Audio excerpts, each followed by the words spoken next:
Assalamualaikum warahmatullahi wabarakatuh. Waalaikumsalam warahmatullahi wabarakatuh. Halo sahabat Promkes, pada kesempatan kali ini saya Nur Alifah dari unit PKRS RSD Madani Kota Pekanbaru dalam program Tanya Ahli yang akan membahas tentang preeklamsi pada ibu hamil. Nah, daripada kita bingung, mari langsung saja kita tanyakan pada ahlinya. Saat ini telah hadir bersama kita narasumber yaitu Dr. Romi SPOG. Ya. Halo dok. Halo. Silakan perkenalkan diri. Iya, Assalamualaikum warahmatullahi wabarakatuh. Perkenalkan, saya Dr. Romi SPOG. Hari ini saya akan coba membahas sedikit tentang topik preeklamsia pada kehamilan. Pertanyaan preeklamsia Ya. di kalangan masyarakat. Ya. Apa sih preeklamsia itu dok? Baik, jadi sedikit saya kasih tahu tentang apa itu preeklamsia. Preeklamsia adalah kenaikan tekanan darah si ibu pada saat kehamilan, khususnya di usia kehamilan lebih dari 20 minggu atau di atas trimester ke-2, disertai dengan tanda-tanda seperti adanya protein urin dengan bengkak pada kaki. Gitu. Untuk tanda dan gejalanya ditemukan protein urin pada urin. Betul, jadi ibu yang tidak ada riwayat hipertensi sebelumnya tiba-tiba kenaikan tensi di atas kehamilan 20 minggu. Nah, preeklamsia sendiri ada dibagi menjadi dua. Ada preeklamsia tanpa gejala berat dan preeklamsia dengan gejala berat. Nah, kalau preeklamsia dengan tanpa gejala berat, tensinya biasanya 140/90 disertai protein urin ataupun gangguan-gangguan lain seperti ada udem atau bengkak di tungkai kaki. Tapi kalau preeklamsia yang dengan gejala berat, tensinya itu bisa sampai dengan 160/90 atau 160/110 dengan disertai dengan protein urin dan udem atau bengkak pada tungkainya. Oh, berarti preeklamsia itu ada gejala ringan dan beratnya tadi itu ya dok ya? Nah, dulu kita bilang preeklamsia itu gejala ringan, tapi sekarang sudah nggak ada lagi. Di terminologi yang terbaru itu hanya ada preeklamsia dan preeklamsia berat.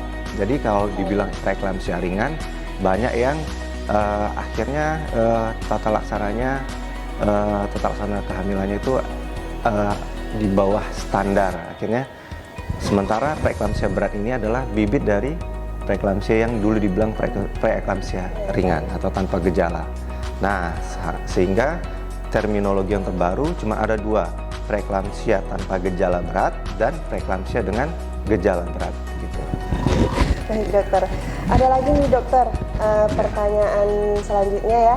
Pada usia kehamilan itu bagaimana cara mendeteksinya dan pengobatan untuk gejala yang berat tadi ya dok? Baik, jadi kita harus tahu dulu preeklamsia ini ada faktor-faktor resiko sebenarnya. Kenapa kok si ibu bisa terjadi preeklamsia? Contohnya, si ibu dengan berat badan yang berlebih, obesitas, atau ibu ada dengan penyakit-penyakit metabolik seperti diabetes mellitus ataupun penyakit hipertiroid. Nah, si ibu ini akan cenderung akan terjadi kenaikan tekanan darah tiba-tiba nanti di atas umur kehamilan 20 minggu. Meskipun ada beberapa si ibu yang hamil tanpa faktor resiko tiba-tiba terjadi kenaikan tekanan darah tinggi. Misalnya pada saat mau melahirkan, tiba-tiba tensinya naik. Dicek urinnya ternyata positif. Nah, itu udah termasuk gejala preeklamsia. Yang dikhawatirkan apa? Preeklamsia dengan gejala berat ini ada komplikasinya yang bisa menjadikan seorang ibu tuh terjadi kejang atau disebut juga eklamsi. Nah, kalau udah terjadi eklamsi ini akan menyebabkan resiko yang sangat bahaya baik untuk ibu baik maupun pada si janin. Oke. Dokter, Ya. berarti kalau preeklamsia itu bukan hanya dialami oleh ibu hamil saja, tapi ketika setelah melahirkan juga berisiko dok? Betul. Nah, kalau preeklamsia itu yang terjadi saat melahirkan, biasanya resikonya itu lebih tinggi. Maksud saya gini, kalau dia kan teorinya ini plasenta yang menyebabkan si tensi ini naik. Nah, ketika preeklamsia itu terjadi sebelum melahirkan, ketika tensinya naik tiba-tiba, habis itu protein urinnya positif. Nah, persalinannya setelah bayi dilahirkan, otomatis si tensi itu akan turun.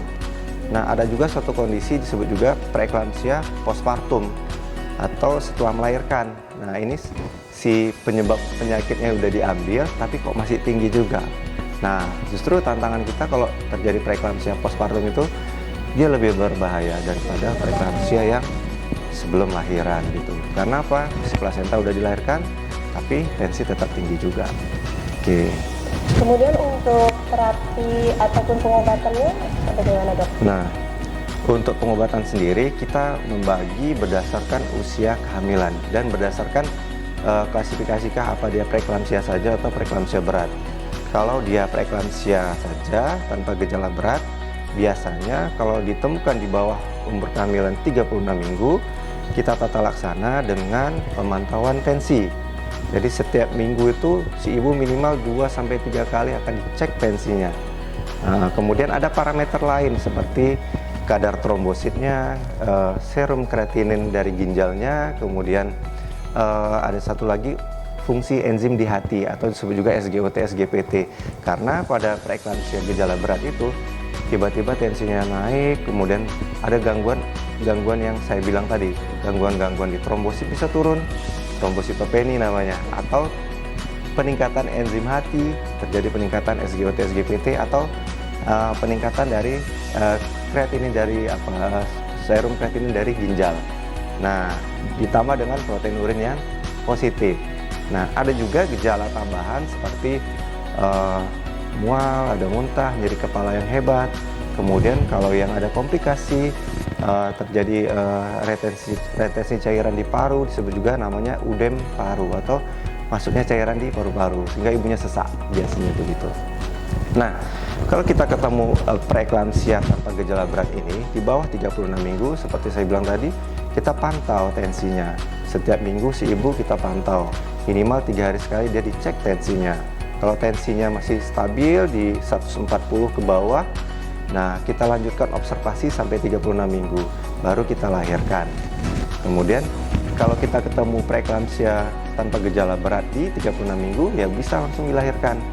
Nah, tantangannya yang paling berat adalah kalau kita menemukan preeklamsia berat dengan gejala berat di umur kehamilan 34 minggu ke bawah, karena bayi masih kecil, berat badan bayi masih di bawah 2 kilo. Biasanya kita akan observasi dulu sampai mencapai berat badan janin 2 kilo atau tercapainya usia kehamilan 34 minggu.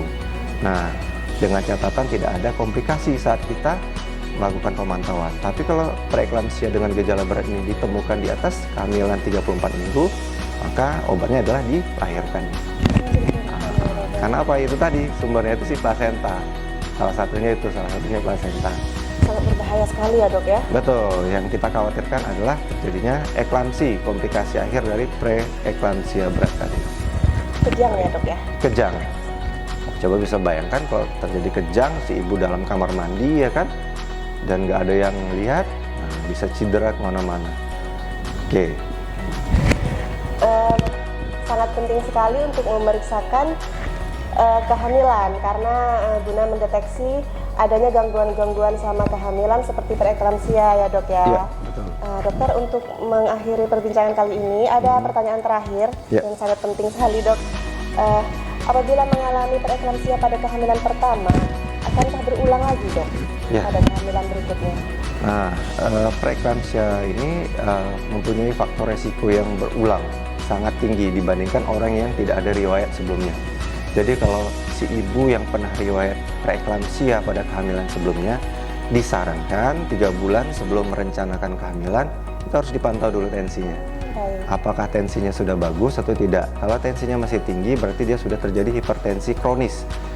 Harus kita konsultasikan ke dokter mungkin penyakit dalam, kita stabilkan tensinya dulu. Nah, ketika si ibu hamil, juga dipantau. Ada obat-obatan untuk membantu kita untuk mencegah terjadinya preeklamsi. Nanti konsultasinya ke dokter kandungan selanjutnya kalau udah terjadi kehamilan. Terima kasih. Penjelasannya sangat bagus sekali dokter. Iya. Dokter, Ya. ada nggak poin penting tentang preeklamsia ini yang harus diketahui seluruh masyarakat? Baik, jadi memang preeklamsia ini adalah salah satu setelah perdarahan pasca persalinan ya, penyebab kematian ibu di Indonesia, di negara berkembang. Kemudian nomor 2 dia setelah perdarahan pasca persalinan menyebabkan kematian ibu. Jadi memang kalau terjadi tekanan darah tinggi pada saat kehamilan, harus betul-betul waspada. Jadi harus betul-betul dikonsultasikan ke tenaga kesehatan, baik itu dari bidan, dokter umum ataupun dokter kandungan. Jadi ketika sudah ditemukan kenaikan tekanan darah tinggi, langsung konsultasi. Itu cara screening yang paling aman. Kenapa? Karena preeklamsia itu nggak mungkin terjadi tiba-tiba naik gitu, tiba-tiba kejang. Pasti ada gejala-gejala awalnya dengan step-step yang saya bilang tadi. Dia preeklamsia tanpa gejala dulu, kemudian terjadi preeklamsia dengan gejala berat, baru terjadi kejang. Nah, semakin screening kita semakin bagus, sadar kalau tekanan darah kita tidak normal atau tekanan darah kita kok tinggi, segera kontrol ke fasilitas kesehatannya Terdekat ya. yang terdekat. Sahabat Promkes, apabila ditemukan gejala seperti tekanan darah tinggi dan ditemukannya bengkak pada tungkai kaki, segeralah lakukan pemeriksaan di fasilitas kesehatan terdekat. Baiklah, sampai jumpa di program Tanya Ahli berikutnya. Assalamualaikum warahmatullahi wabarakatuh. Salam sehat.